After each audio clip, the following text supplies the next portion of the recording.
嘿，大家好，我是尼可拉斯杨。上一集我们讲过，80万年前的雅利安人帝国曾经统治了大西洋对面的无边无际大陆的一部分。今天团长就要深入南美印加帝国，用不可辩驳的证据证明，上古高级人类雅利安人是真的存在的，因为他们的头骨已经被秘鲁考古学家发现。但是诡异的是，这些骨头里存在了一段未知生物的 DNA， 是地球生物的还是外星的 DNA 不知道。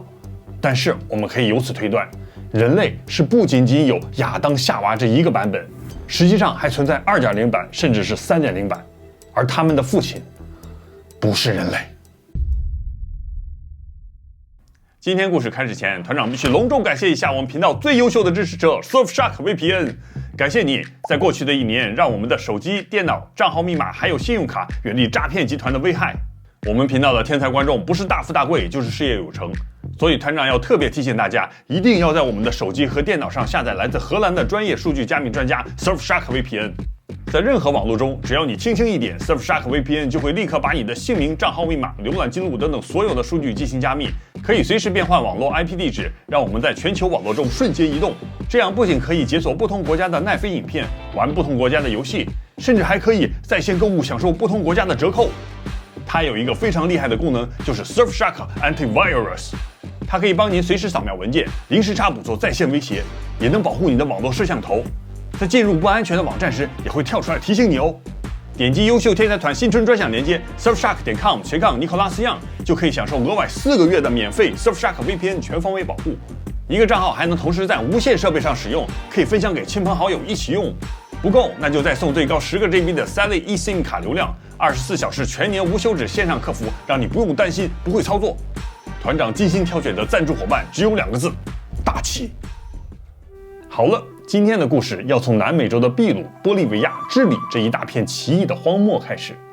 远古飞机场、外星人线条、普马蓬古高精度雕刻巨石等等无法解释的神秘遗迹，都在这一片荒漠和高山中同时出现，非常巧合。现在主流考古学家认为，这些遗迹是曾经在这里兴起的印加帝国创造的，但实际上并不是。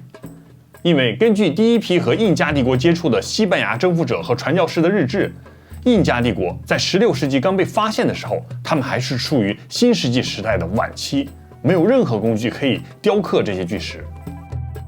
这第一批和印加帝国接触的人是来自西班牙的征服者 Francisco Pizarro 率领的探险队。1528年 ，Francisco 第一次带队进入秘鲁，他们发现当地印加帝国战士使用的全部是石头和木头做的棍棒和弓箭，只有贵族才能拥有青铜制作的斧子，但是数量非常稀少。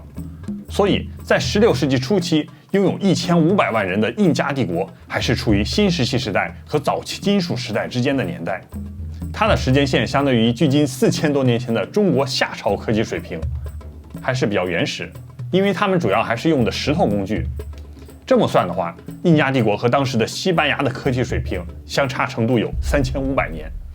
现在我们回头看16世纪的科技，什么马匹、骑士、盔甲、火枪之类，那都是相当的 low。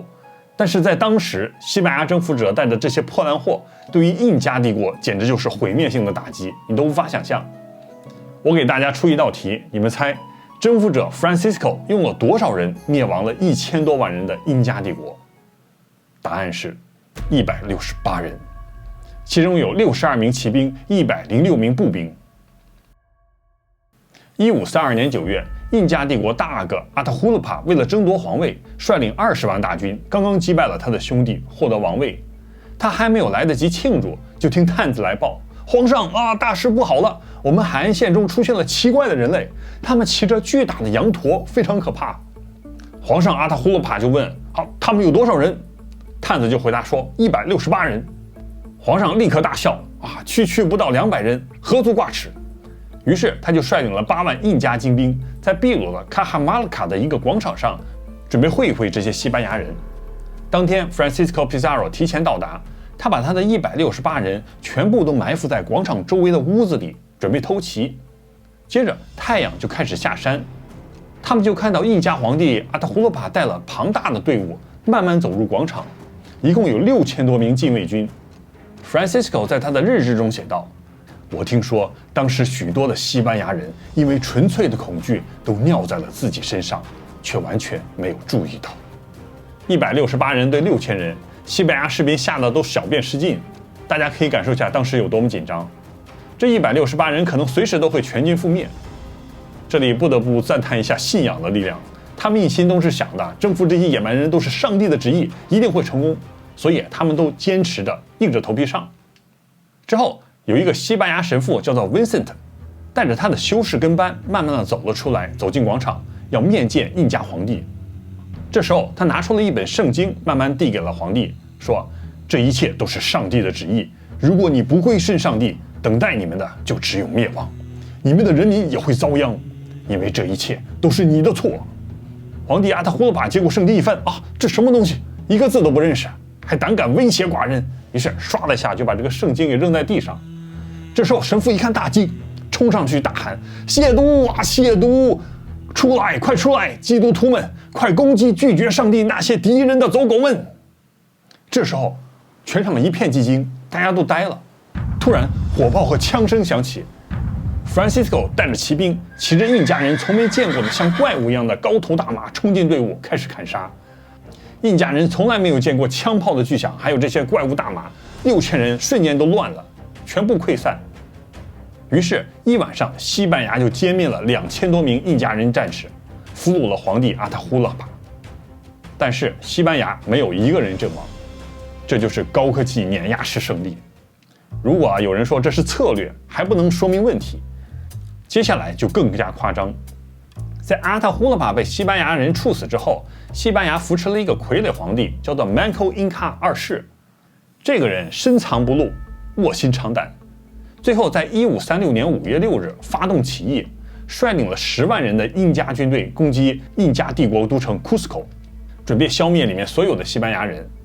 当时在 Cusco 里面的西班牙人也只有190多人，还有几个非洲奴隶，另外加上几百个土著盟友。就是这种悬殊的人数差距，10万印加战士使用石器和青铜器，大家猜一共打了多久？10个月。印加人伤亡2万多人，就是没有攻下来这个 Cusco。直到10个月后，西班牙国王派人从海外增援，Manco Inca 二世才不得不率领残兵退守亚马逊雨林。到这个时候，印加帝国其实已经名存实亡了。所以从这里看，在16世纪的时候，印加帝国的确是处于一种非常原始的社会，科技含量非常低，所以他们是不可能创造出普马蓬古这种精密巨石，更不用提印加都城 Cusco 都城旁边的塞克塞华曼巨石群，这些大石头根本不可能是他们造出来的。接着更奇怪的事情出现了，在1542年Francisco Pizarro 进入印加都城 Cusco 的时候，突然他眼前一闪，什么东西这么闪，好刺眼。他看到的是一座印加黄金神庙，名叫 Coricancha。Coricancha 神庙的墙壁是一种抛物线结构，非常丝滑。神庙城墙和内部是用非常坚硬的黑色玄武岩制作，石块打磨的平整丝滑，石头之间的缝隙严丝合缝，没有任何水泥和沥青的连接，就是这么堆上去的。神庙里面的石头还有很多精密的钻口痕迹。神庙中的巨石可以达到绝对的水平，更恐怖的是，这里面还有很多石头是为了达到抗震的目的，会把连接的石头的表面削去2到3毫米，形成一个微型的卡槽。大家看一下这个视频，转过来，这里同一块石头，在它的后面同样的位置还会出现一个小卡口，这就说明建造神庙的人，他有能力用无比精确的工具把一块非常坚硬的玄武岩削平3毫米，这是多么恐怖的高科技！根据西班牙人的记载，当时他们第一次看到神庙 Coricancha 的时候，城墙上的顶部是有一长溜的黄金顶，闪闪发光。然后走入神庙内部，所有的墙壁都是用金箔覆盖，闪闪发光。当时的西班牙修士 Miguel Estrella 记载，这些神庙的内部全是黄金覆盖的，我们从未见过如此辉煌之物。当时的编年史作家 Juan de Penzazos 记载，这些石头似乎不是用人手完成的，而是某种超凡技术的结果。大家可以看一下16世纪 Coricancha 的原图，大家有没有发现，它有一种非常诡异的不和谐？神庙的下面是高科技打磨的玄武岩巨石，而神庙的上面就是茅草屋。同样，如果你现在去秘鲁 Cusco 旅游的时候，你就会发现，在街道上这些房屋的下面是光滑的巨石，而上面堆砌的就是乱七八糟的石头。这些小石头都是后来西班牙人建造的。这其实和我以前讲过的埃及金字塔是一样的，越是久远的遗迹，石头就越大，雕刻就越精细；越是接近现代，技术就越粗糙。然后到达了印加帝国的时候，科技水平突然自由落体，砸到了石器时代。所以，一个强大的帝国可以被不到200人的西班牙殖民者给灭了。这就证明一件事，在非常遥远的过去，有一种消失的高科技文明在 Cusco 这里建造了城市，然后他们被某种未知的原因毁灭。最后，印加人来到了这里，他们发现这种巨石建筑是如此的厉害，不是他们这种印加人能有能力创造出来的，所以印加人就把这里当成了他们的神庙。接着，美洲大发现，西班牙人来了，在 Coricancha 神庙的基础上建造了天主教堂，这就是真正的历史。那么，建造印加巨石文明的史前高等人类，他们到底是谁？他们突然消失，难道真的没有留下任何痕迹吗？不用担心，团长从西班牙皇家图书馆圣劳伦佐修道院图书馆里找到了一本神作，西班牙原版书叫做《秘鲁铲除偶像的崇拜》。这是西班牙传教士帕布罗·约瑟夫在16世纪编撰的一本实战手册，专门用来消灭印加人偶像的教科书，一共20章，每一章都是不同传教士写的日记和传教的心得体会。在当时，印加人把他们的祖先的木乃伊、石像都藏了起来，传教士就使用各种方法跋山涉水，跟着印加人去山里或者是荒漠里去寻找这些遗迹，掘地3尺都要把他们找出来。找出来之后就一把火全给烧了，这样才能让印加人死心，最后全部皈依天主教。但就当这些传教士深入荒野去寻找古代雕像的时候，他们发现了非常诡异的事情。16世纪，印加人崇拜的各种雕像，当地人称它们为胡瓦卡。胡瓦卡主要分为2类，一种是巨石雕像，长得什么样不清楚，绝大部分都被传教士给砸了。但是书中记载的传教士日志中写道，这些石像都不是人类的样子，它们长得都十分恐怖，盯着看让人毛骨悚然。第2天，我们前往呼噜村的遗址，尽管这些遗址已经部分倒塌，但仍然可以看到用石块精细雕刻的建筑，就像 Cusco 的建筑一样。据说 Francisco 修士曾经从这里带走2座著名的胡瓦卡，这些胡瓦卡十分可怕，以至于人们为其献祭男童和婴儿，因为据传这些胡瓦卡以人肉为生。这句记载的意思就是，在秘鲁古代很多地方都有 Cusco 神庙一样的高精度石头建筑，里面还有非常诡异的胡瓦卡雕像。当时印加人的献祭也非常恐怖，这暗示在远古可能存在一种吃人的怪物，当地人把它们分为神明。此外，这里还有许多古老的大型墓穴，这些墓穴有精美的嵌石工艺建造而成，据说是黑拉维村酋长的埋葬之地。在这片平地上有一座石雕雕像，刻着2个怪异的人物，一个是男人的形象，面朝东方迎向日出；另一个是女人的形象，背向男人，面朝西方。2者都刻在同一块石头上。这些形象上有一些粗大的蛇，从脚底延伸到头部，分别缠绕在他们的左右手上。像蛇一样的男人和女人背靠背站着，难道是伏羲女娲，或者是什么蜥蜴人？印加人对传教士说，胡瓦卡通常会有孩子，很多胡瓦卡的雕像周围都会有穿着羽毛衣服的祖先的木乃伊被埋葬在这里。印加人称这些贵族的祖先就是这些胡瓦卡的孩子，所以印加人崇拜的第2种偶像就是这些祖先木乃伊。书中记载，传教士在挖掘这些木乃伊的时候，他们发现了他们从没有见过的诡异事情。在胡阿伊拉待了4天，我和神父进行了教导和布道，但我的内心强烈感受到必须先去距离这里的4里路、路况极差的 Cocayoc 村庄。他们带我们到村庄的另一边，大约1/4里远的地方，那里有一个很大的洞穴，里面有许多异教徒的遗骸。其中有3具是巨人的尸体，他们的头颅异常巨大，穿着空比，一种高级的印加织物，但随时间已经腐朽不堪。这些巨人是这个村庄所有人的祖先，我们将他和上述的所有巨人都一起焚烧。西班牙传教士在山洞中发现了巨人的遗骸，然后一把火给烧了。大家注意，传教士强调他们的头颅异常巨大，这个是今天秘密的关键，我在后面会详细分析。书中接着写道，白雪覆盖的山脉曾经是这些土地最早居民的栖息地，他们被称为胡阿里斯。根据传统说法，他们是巨人。一些发现的遗迹似乎证实了这一说法，因为曾经在一些地方发现了巨大的骨骼，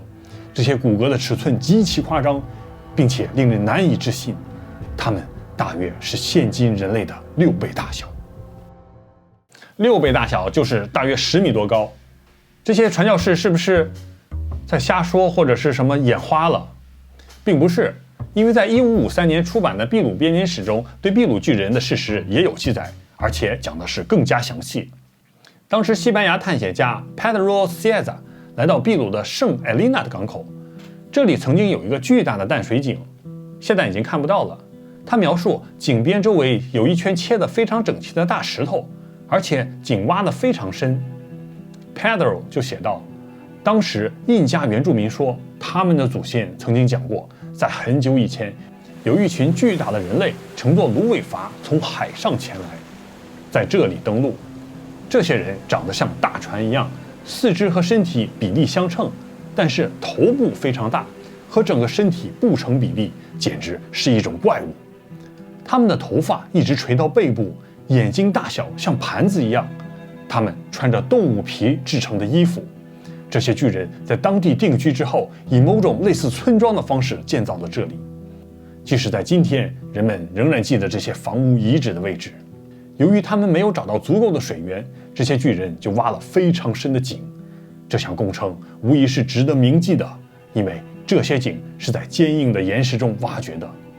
之后，他们用石块从水面一直砌到井口。这些井被建造得如此坚固，以至于可以持续使用许多年，甚至数个世纪。这些井中的水非常清澈可口，而且总是冰凉的，饮用起来令人心情愉悦。但是这些巨人摧毁并吞噬了周围一切可以找到的食物。据说一个巨人吃的口粮相当于50个当地人所需的食物。当他们发现周围的粮食无法维持生存的时候，他们转向去海中捕捞大量的鱼。他们用渔网和工具进行捕鱼，这些工具似乎非常先进。他们在海里杀死了大量的鱼。这些巨人在当地土著中引起了极大的憎恶，因为他们不仅和土著妇女发生关系，还因此杀害了他们。而土著男子也因其他的原因被杀。几年后，在邪恶恶魔的诱导和怂恿之下，这些巨人开始彼此之间公开而肆无忌惮地犯下可憎的罪行。这里讲的罪行是那种啪啪的兄弟之情，非常可怕，天崩地裂的。这一行为既严重又可怕，他们公然地公开和实施这些行为，毫无对上帝的敬畏，也没有丝毫的羞耻。等他们全部都聚集在一起，沉浸在这种可憎的行为之时，天空中突然出现了可怕的火焰，并伴随着巨大的响声。在这场火焰中，一个光芒四射的天使出现了，手持一把闪耀的利剑。天使使用这把利剑一击，就将这些巨人全部杀死。而大火则焚毁了他们的遗体，只留下了一些骨头和头骨。这些骨头没有被火焰完全烧毁，是上帝为了让后人铭记而特意留下的。这后面还讲到很多西班牙殖民者都找到了巨人的骨头，有的人还发现了巨人的牙齿，重量达到半磅啊，200多克，一部 iPhone 大小的重量，体积类似是一个网球的大小啊，这么大。从秘鲁编年史和前面讲的传教士的记载来看，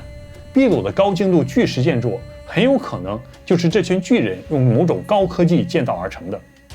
这些巨人其实就是2.0贝塔测试版的人类，一种失败的人类形态。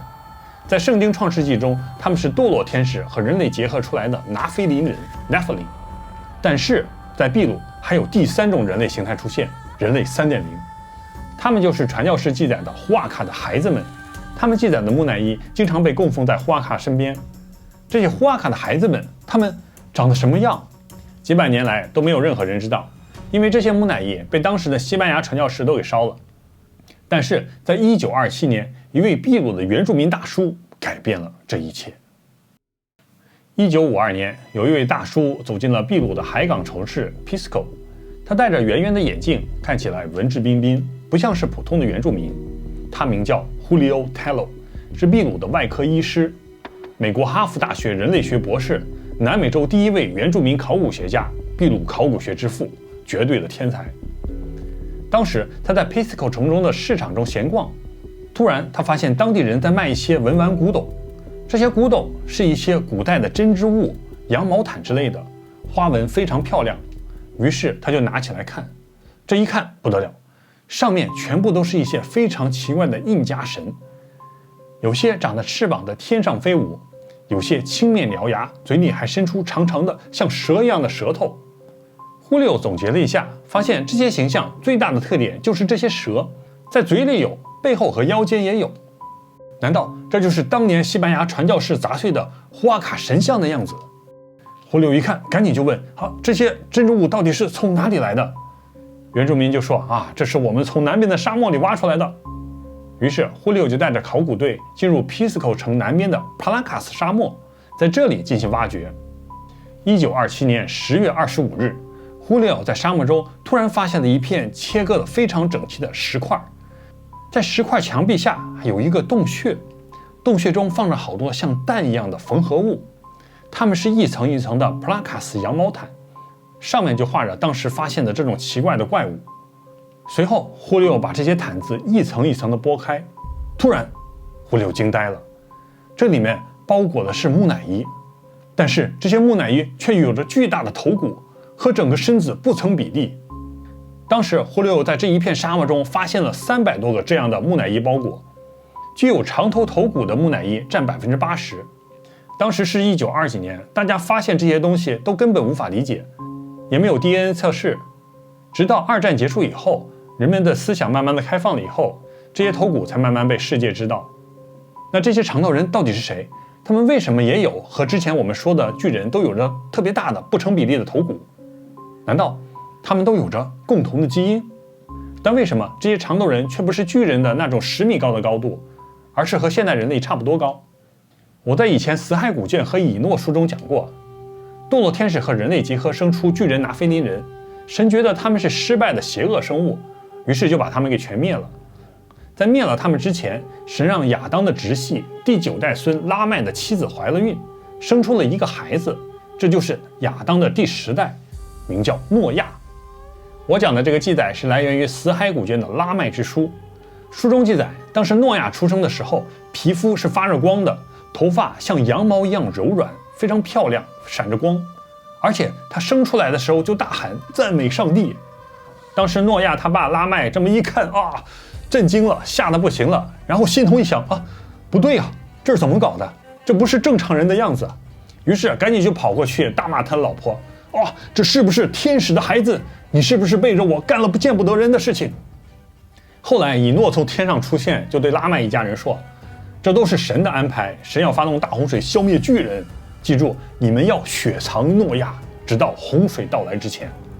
雪藏诺亚意思就是神把诺亚藏起来，当作大洪水之后新世界人类的种子。这就说明神对 1.0 版的诺亚、2.0 测试版的巨人都不是很满意，因为他们的基因有一些问题，不适合在地球上生存，于是就又设计了 3.0 版本的人类诺亚。接着在大洪水之后，诺亚的子孙就变得越来越矮小，寿命也从900多岁降到了圣经中提到的最高120岁。所以忽略长到的长头人木乃伊很可能是神设计的巨人之后的 3.0 版本的人类。我猜有些人肯定会给我留言说尼克莱亚斯杨又在瞎说，这些木乃伊的头骨是小时候被他的父母挤压出来的。这个你不要着急，听我接下来慢慢分析，这会颠覆你对人类的认知。根据西班牙传教士写的报告，在他们进入印加帝国的时候，的确发现当地人会使用木板、绳子去绑幼儿的头，把他们的头挤得长长的。西班牙传教士认为这是不可理解的封建旧习，所以在1567年，西班牙殖民政府颁布法令，禁止当地人缠头。所以大部分考古学家连看都没看，就是说这些 Paracas 长头人的头都是人工挤压的。但是实际上并不是。首先我们要想一下，为什么印加人要缠头，而且都是印加贵族去缠头？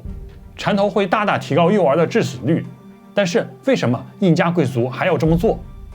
第二，根据秘鲁编年史和其他西班牙人的记载，在印加帝国灭亡之后，他们是没有见过活着的这些长着自然高头骨的印加贵族。有可能是最早的一次记载是在1528年，西班牙征服者 Francisco Pizarro 第一次进入印加帝国的时候，他见到了一位非常奇怪的印加贵族女人，全身皮肤白色，头骨很高。Francisco 一下就注意到她了，就惊讶地问：“这个人是谁？”当地人就说 ：“The last of Villacochas， 维拉克查家族的最后一位。”在他死了之后，长头人的血脉就完全断了。对于这种奇怪印加贵族的描述，在秘鲁编年史中也有。统治秘鲁的贵族有着非常明亮的皮肤，他的头发也非常亮，好似成熟小麦的金黄色。他们大多数伟大的统治者看起来像西班牙人。我在那里遇到了一位印加女人和她的孩子，他们的皮肤白亮的让我无法从白人中区分他们。在印加帝国，人们称他们为神的孩子们。所以从这里看，这些长头人中最伟大贵族是有着白色皮肤的金黄色头发的神之子。我们现在看过去的记载都像神话一样，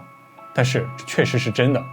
在出土的 Paracas 长头人中，大部分是红色头发，但是有小部分的贵族，他们的头发是金黄色的。印加帝国的普通人都是黑色头发，就像亚洲人一样。讲到这儿，我再给大家补充一下知识点，让大家再震惊一下。大家可以看一下这一节，释迦牟尼的释迦族是高等雅利安人，释迦牟尼出生的都城叫做加毕罗威城。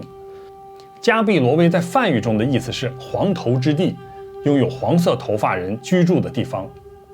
具体我就不解释了，团长亲自研究、亲自撰写、亲自剪辑，所以每一集都是关联在一起的，看完就会颠覆你对整个宇宙的认知。接下来讲的就是重点中的重点，大家必须好好听一下。它可以证明 Paracas 长头人，或者说高级雅利安人类，他们在人类的进化路线是完全的另外一种人类，因为他们混有未知生物的 DNA 片段。首先大家看一下这个头骨，这是人类的。在人类的头骨中，正面眼窝下面各有2个孔，下巴上也有2个孔。这6个孔可以让面部神经和血管穿过头骨，给面部肌肉提供营养和神经信号。但是大家看，在 Paracas 长头头骨中，在它的后面顶部还有2个孔，比普通人类多2个，一共8个孔。可能是因为更大的头骨需要更多的血管和神经，这个每个长头头骨都有，而这个孔是基因片段造成的，不是缠头可以缠出来的。第2个重点，大家看，普通人的头骨上面是有一个人字的缝隙，这个也叫颅缝，但是在 Paracas 长头头骨中，它们是没有这个人字形颅缝的，只有一条弯弯的颅骨缝，从额头上穿过。这个超级重要，它可以从生物学上解释为什么它们的头骨会这么长。因为如果有人字缝，它们的头骨会在某个时间点上从3个方向这么一起闭合，所以这个头就永远不再生长了，就这么大了。但是 Paracas 长头头骨是不一样的，在它的头上只有这么一条缝啊，在这里，所以当这个头骨生长的时候，这条缝会先愈合起来，然后呢，后面的头骨它没有缝嘛，它会继续往上长啊，所以呢，这个缝这边就会出现2个凹起，一个台阶，就在这儿出现一个台阶。大家可以看一下这个图片，它们长出了这个台阶之后，后面的头骨会接着往上长。大家可以看一下这个图片，在这里都有一个凸起的台阶啊，这个是和人类头骨最大的不同。说到这个额头的凸起，团长还要继续颠覆一下大家的常识。给大家出一个非常简单的问题：这种 Prakas 长头人，我敢肯定，100%肯定，几乎所有的华人小时候都见过。你记不记得？啊，不记得啊？谁提前猜出来，一定要给我留言。我给大家看一下这个图，它就是寿星公，它的头就是长长的，而且额头上还有一个巨大的凸起，也是一个台阶。这和秘鲁长头人的生理结构是一样的。团长可不是在搞笑，文言文古籍中都是有记载的。寿星公又叫南极仙翁，南极指的是传递阿尔法星座，也叫做南极老人星。在吠陀经中，南极老人星指的是一个非常强大的神，叫做头山仙人。在吠陀经中记载，他曾经出面阻止了地球的灭亡，非常强大。大家看一下他的雕像，为什么他的头这么长？啊，震惊了是吧？所有的事情都是联系在一起的。所以我们接着讲，长头头骨的第3个和普通人不一样的地方就是它的脑容量特别大。Prakas 出土了一个20多个月大的婴儿头骨，秘鲁考古学家给它起了个名字，叫做 Huaki。它的脑容量比相同岁数的普通人类大50%，而且它的眼窝也比普通人大30%，纯天然的，没有任何疾病。更奇怪的是，20个月大的 Huaki， 它的牙齿非常大，而且不是幼儿乳牙的样子，它是成年人的牙齿。大家看它的后槽齿非常巨大。经过专业医师的 X 检查， Huaki 是没有其他的牙齿的，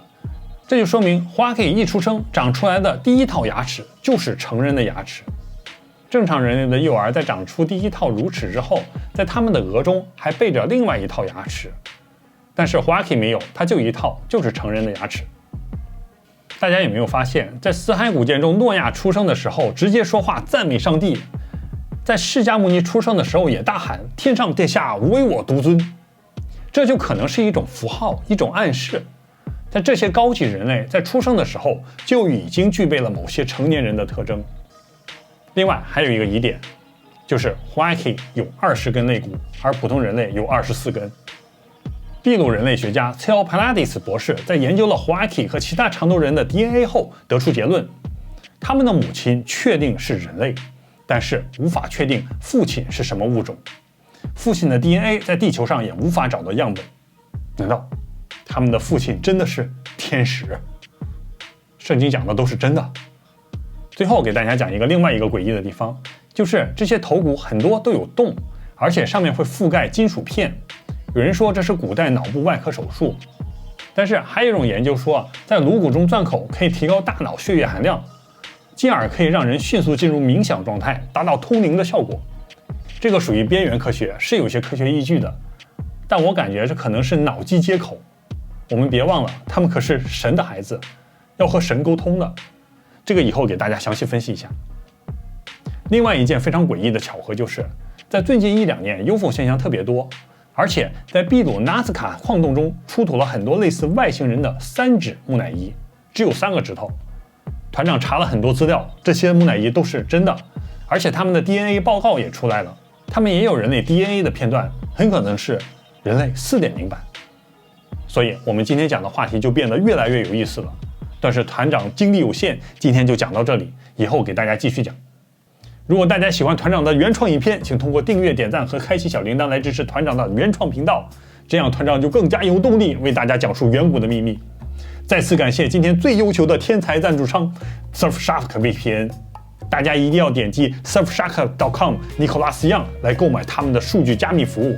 保护好自己和家人的数据安全。好了，我们下期再见。Hello， 春节马上就要到了，在这里团长要祝各位优秀天才新春快乐，身体健康，万事如意，恭喜发财。明年团长要给大家带来更多有意思的影片，大家别忘关注我的 Instagram， 我经常会在上面分析一些有意思的个人短片，有空大家可以来看看。我们新春再见。